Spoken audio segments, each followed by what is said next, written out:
Hello and welcome to this week's episode. It's great to have you here.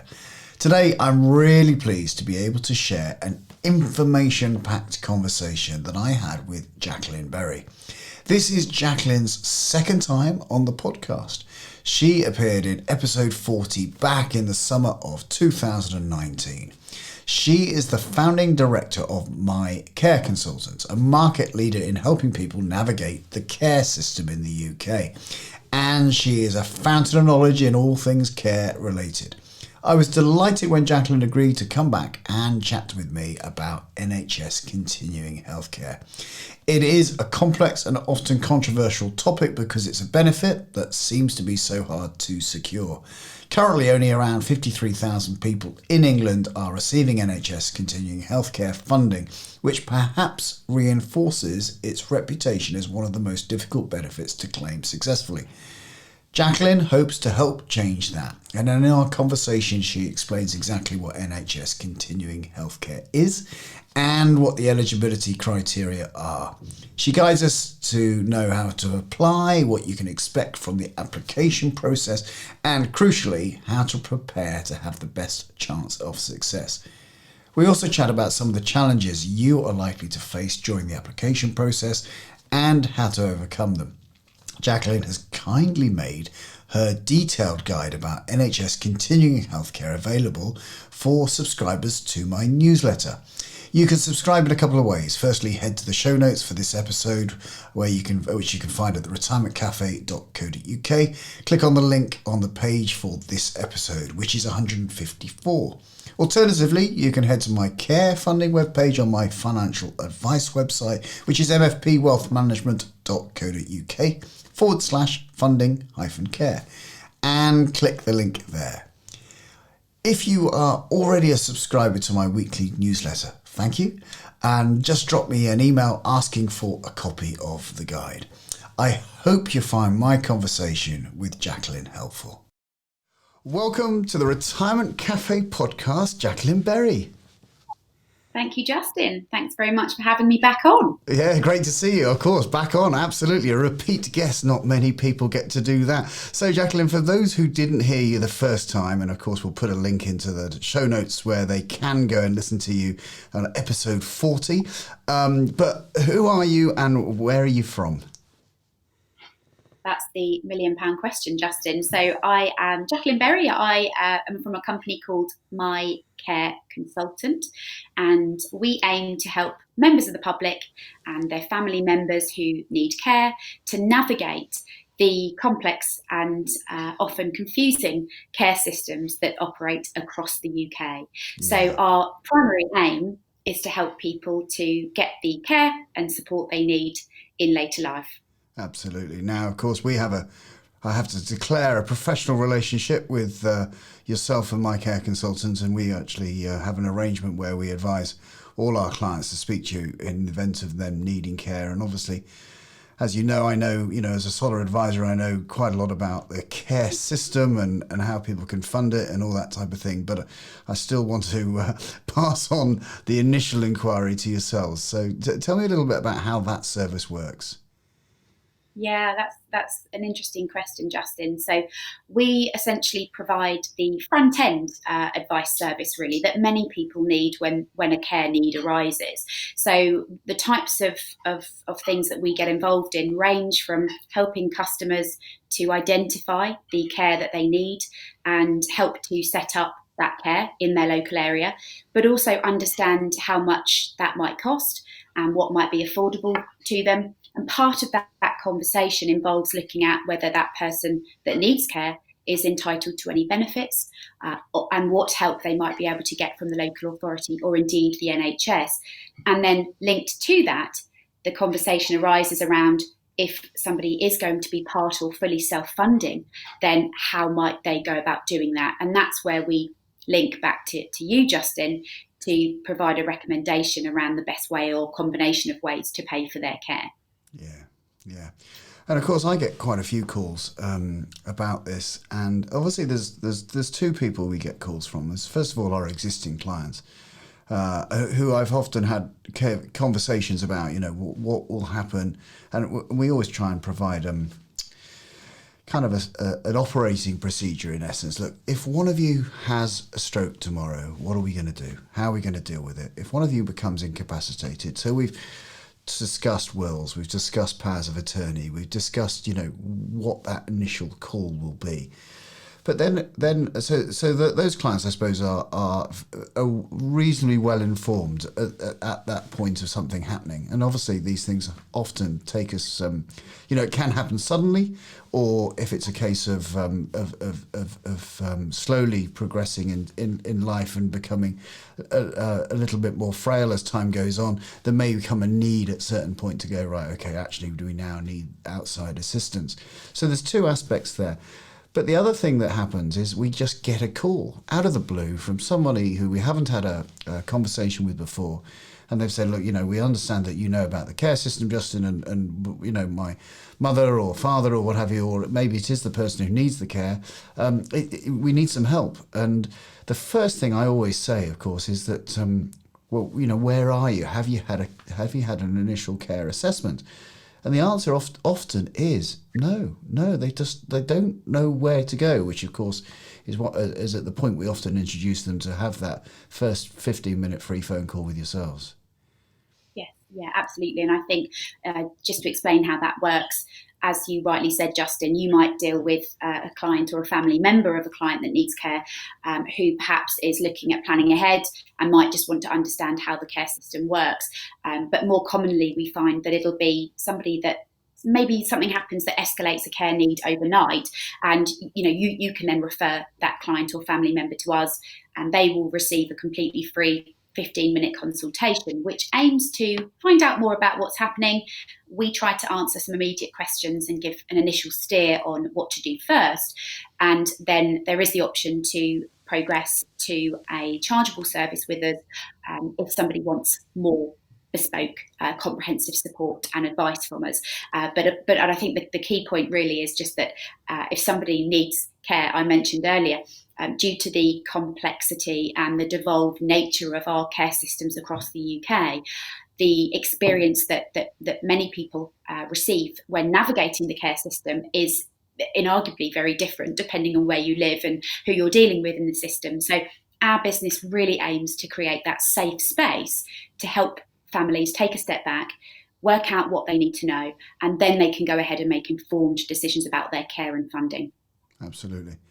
And of course, one thing, in fact, again and again, the conversation I have with people, I'm sure you have the same conversation, is what am I eligible for and what will the state provide and what won't they provide? And again, we'll have a further conversation about obviously the kind of new care provisions and the new care act that is coming into force at the moment. But the one thing I remember a solicitor coming to see me who I've got a connection with, and she said she said, "Oh, can you help me with my brother's pension?" And I said, "Well, what's going on?" And he said, "Well, he's had dementia, as you know, for a number of years, but he's we've really got to. He's living with my mum, and he's really got to go and have some get some further help. Basically, it's impossible for him to live at home any longer." And I said, "Has he had a care assessment?" "Well, no. What's that?" "Well, actually, he may be eligible for lots of benefits, and he may be eligible for quite a lot of help. And then have you come across NHS Continuing Healthcare?" No. And this was an informed lady, smart, in the world of family law, a matrimonial expert, pretty au fait with lots of legislation, but was totally unaware of these things because she'd never had to deal with them before. Why should you know about the care provision in the UK if you don't kind of look at it on a regular basis? So this NHS Continuing Healthcare, what is it?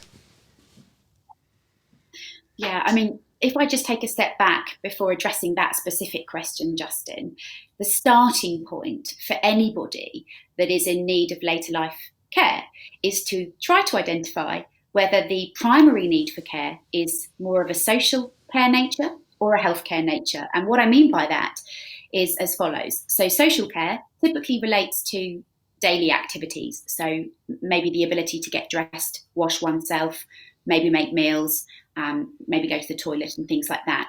And that is social care, and that is the remit of the local authorities. That is means tested and always has been.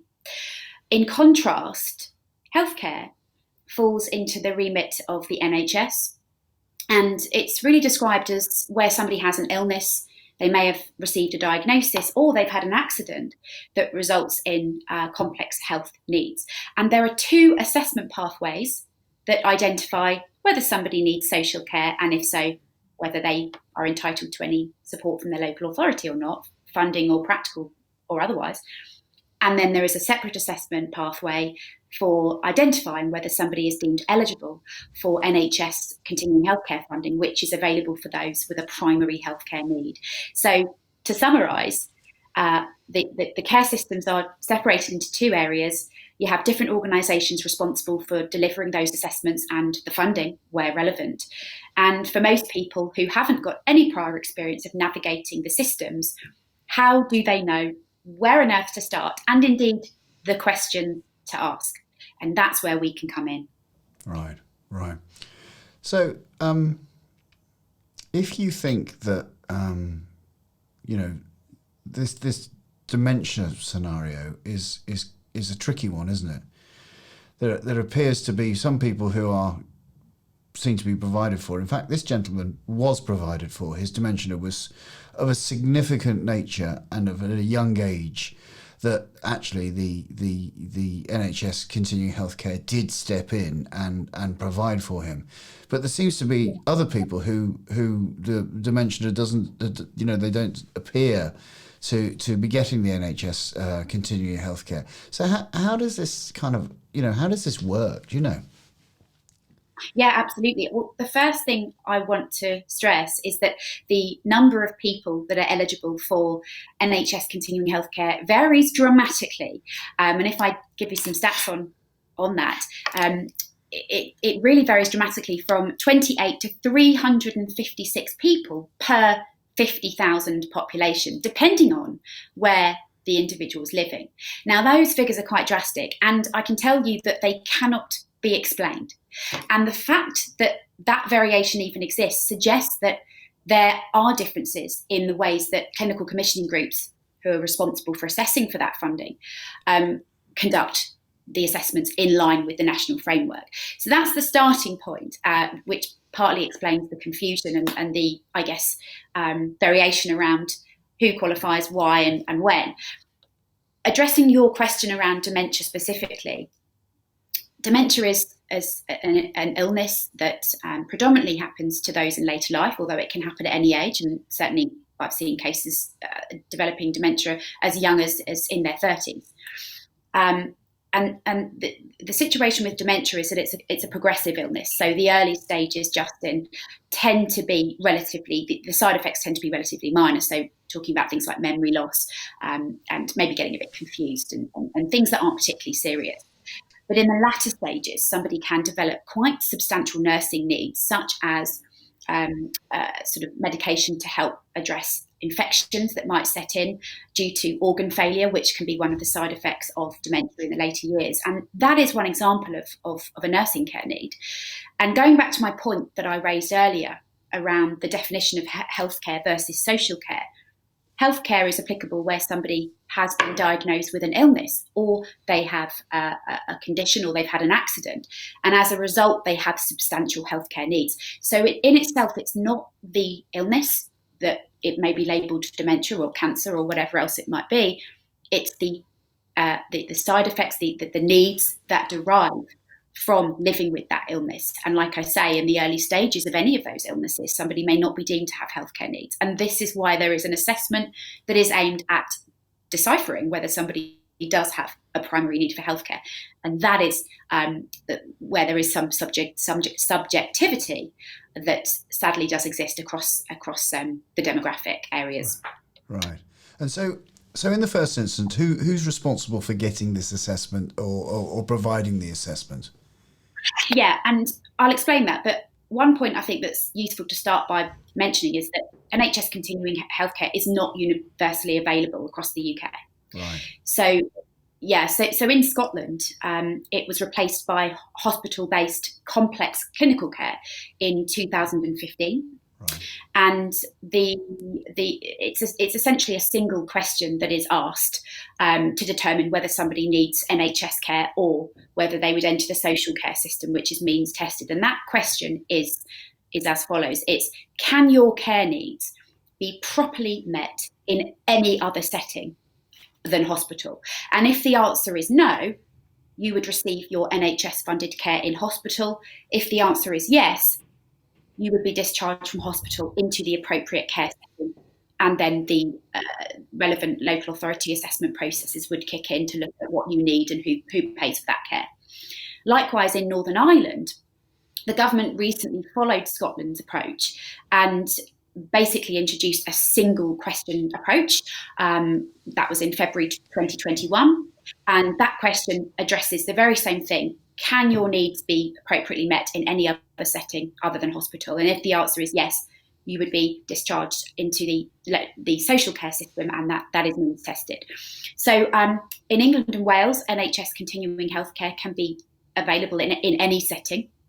And essentially, there is an assessment process which has been established to determine whether somebody is eligible. That assessment process comes in 2 stages. So the first stage is referred to as the checklist assessment. That is a screening initial assessment which is aimed at determining whether somebody should progress to the official full assessment. In other words, do they have healthcare needs, and should they be transferred to the next stage in the assessment process? Obviously, if somebody doesn't have healthcare needs at that point, the checklist would outline that, and that would be the end of their assessment pathway. The second stage is essentially a full assessment, which is conducted by something called a multidisciplinary team. That assessment can last typically up to sort of 2 hours. And the multidisciplinary team is usually a group of 3 individuals. Often you'll have at least 1, possibly 2 clinicians, which specialise in different areas. So you might have a specialist in dementia or cognitive related illnesses, and then perhaps a cardiac specialist. And the idea there is that you would get a broad view and from 2 specialist areas when looking at the qualifying criteria to make sure that it's as fair as possible. And then the third individual would usually be a social worker or possibly a nurse, or in some instances, a care home manager or something. And that assessment process looks at a number of different healthcare categories, which are officially referred to as domains. And those domains are then assessed as to the level of need somebody has in each of those domains. So one example of a domain is mobility. So does somebody have mobility problems? How extensive or complex are they? And that is then sort of looked at in its own merit, and somebody is given a grading as to what their level of need is. And then at the end of that assessment, the recommendation is made by this multidisciplinary team, and that recommendation is given to the clinical commissioning group, which is the body responsible for making a decision on whether somebody is deemed eligible for this funding, and indeed administering funding directly. So it's long-winded. That's hopefully as easily summarised as I can, but that's generally the steps that are involved in accessing a decision around whether someone's eligible or not. Wow. Gosh, and in your experience, how long does it take? The assessment itself or the application process, Justin? Well, I suppose the point of when you think, well, I need assessments, and then the point of I know whether I'm going to get continuing healthcare or not. Yeah. So firstly, the COVID pandemic unfortunately has created this backlog in requests for assessments.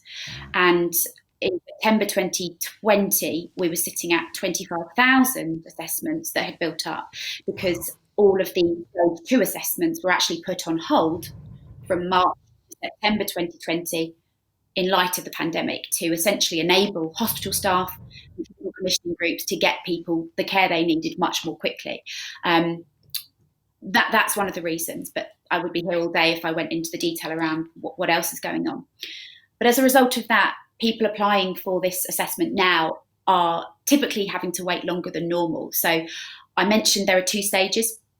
Stage 1, the checklist, can be very easily conducted within days of a request. Okay, a number of professionals can carry that assessment out if they have the right qualifications. So a social worker, a nurse, a GP, and in many instances, senior staff at care homes or care providers can actually conduct a checklist.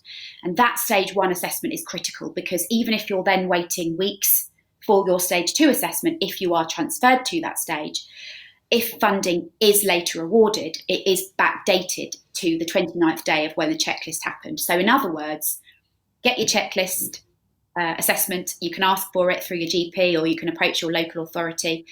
You can approach your local clinical commissioning group directly, and you can find the details online as to who that is by typing in your postcode. Get your checklist done, and then even if you're waiting weeks, which is very probable for most people, then it can be backdated. One thing to mention, where somebody is seriously ill and considered to be entering a final phase in life, they can request something called a fast track pathway, which is where an assessment could happen within 24 hours. And that would normally be triggered automatically, because somebody in that situation would be very, very unwell, Justin. Yeah, gosh. And how many people who speak to you and contact my care consultants are calling about, this assessment? So interestingly, and probably not surprisingly, increasing numbers of people are contacting us about this very issue. Yeah. And typically, 2 years ago, we'd probably find 1 in 8 queries would be about NHS Continuing Healthcare specifically. Now it's more like 1 in 4. And obviously we provide advice on the whole realm of later life care planning and NHS Continuing Healthcare funding, and the assessment process is one of many categories we would cover off with clients. But this is certainly on the rise, and in my view, the reason that is the reason for that is because there's this backlog in people waiting for assessments. You've got this subjectivity around, the qualifying criteria, and the fact that we have, variations in sort of how it's applied within the framework, and that causes confusion. And also there doesn't tend to be much information unless you know where to go to ask for it and what to ask. You don't tend to have that proactive approach where you are given information about how the assessment works, what to prepare, and so on. And that really is quite baffling for people. And on top of that, people are often dealing with this at a stressful time in their lives, whether it's the individual that needs care themselves, or more often a loved one who is trying to navigate all of this on behalf of their family member, and frankly is feeling all sorts of emotions because of that weight on their shoulders. They want to do the right thing. So it's sadly an increasing area of need, but help is out there, and people should know they're not on their own. They can seek help. Yeah, and specifically, what can my care consultant do for people who are going through this process? Yeah, really good question. So we help people from helping to prepare for the assessment itself. So what we do is we go through the assessment tool that is used in the stage 2 of the assessment, which looks at those health domains I mentioned. And I gave mobility as one example of one of those domains. And we actually talk to the family members about, the individual that's being assessed. We find out what their needs are. Obviously things like what medication they're receiving, and important information like have there been any recent changes in behaviour or any incidences that have occurred, like a fall. All of that stuff is really relevant when it comes to this assessment. So we help our families prepare. We use the criteria that's used in the official assessment, and we compare the individual that needs care, their needs against that. So we really help the families understand what the assessment looks like, how to prepare, the sorts of questions they need to ask, and the documents that they might need to prepare as well. So things like making sure that up-to-date care plans are produced by the care providers, that families have a copy of a hospital discharge plan if there is one, if the loved one has recently been in hospital, and even things like asking for some commentary from care providers around their observations of their loved one in the recent weeks, because there can often be quite drastic changes that the assessment team won't necessarily pick up on through documents, that actually that input can make a massive difference. So we help our families with that. And we also help with the other end of the assessment process. So if people want to contest an eligibility decision, or indeed make retrospective claims where perhaps their relative wasn't assessed and they have sadly now passed away. And actually that's an interesting one because of the assessments that were put on hold throughout the pandemic. There's a number of cases in that category where maybe their loved one didn't receive an assessment and probably would have otherwise received one had those assessments not been put on hold, and they've now passed away. So that's an area we can help in as well. Wow. Yeah, it's complex. So there obviously is as you mentioned, there is a right to challenge a decision if you feel it's been made unfairly, and the obviously feels to me that with this huge diversity of people in different local authorities, some proportions of people receiving continuing healthcare or not, as the case may be, it is obviously very subjective to who's receiving it, and so there may be quite a few people who want to challenge the decision. How does that actual process work? Yeah, and I think what I would always say what I say to our clients and family members is there has to be a basis for wanting to challenge a decision, and usually people would have grounds to challenge a decision where information that would have otherwise been available wasn't taken into account in the official assessment process. So what you're really looking for is, the assessment team hasn't taken into account information that would have otherwise potentially influenced a decision. The other reason that could justify the means to contest a decision would be where perhaps there was disagreements in the assessment itself. And I always urge families, when they're attending these assessments with their loved one and the assessment team, make notes of who says what, if there are any disagreements, who said it and why, because those disagreements can actually really make a difference between the level that someone's graded at, whether that's a priority level, which is the highest, or if it might be a severe or a moderate. Those differentiations can be the difference between being eligible and not being eligible. So they're the sorts of reasons why somebody would contest a decision, and we will be very honest about that with families. We do also have outsourced nurses that work with our team that have sat in these assessments and are very experienced in dealing with the language and understanding whether an assessment criteria has potentially not been recorded properly, or as I say, there hasn't been information that could have been used that was neglected for whatever reason. And that's why I always say, families, you're better to prepare and get everything ready up front than be on the back foot and deal with the contesting of a decision. So in order to do that, it's making sure all the documents that are used, like care plans, like GP reports, like hospital discharge plans, are all up to date.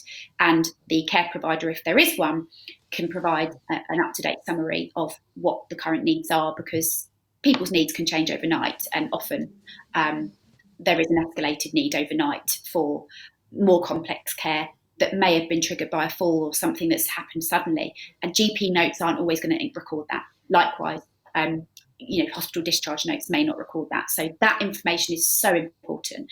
And if that isn't used for whatever reason, somebody could contest that.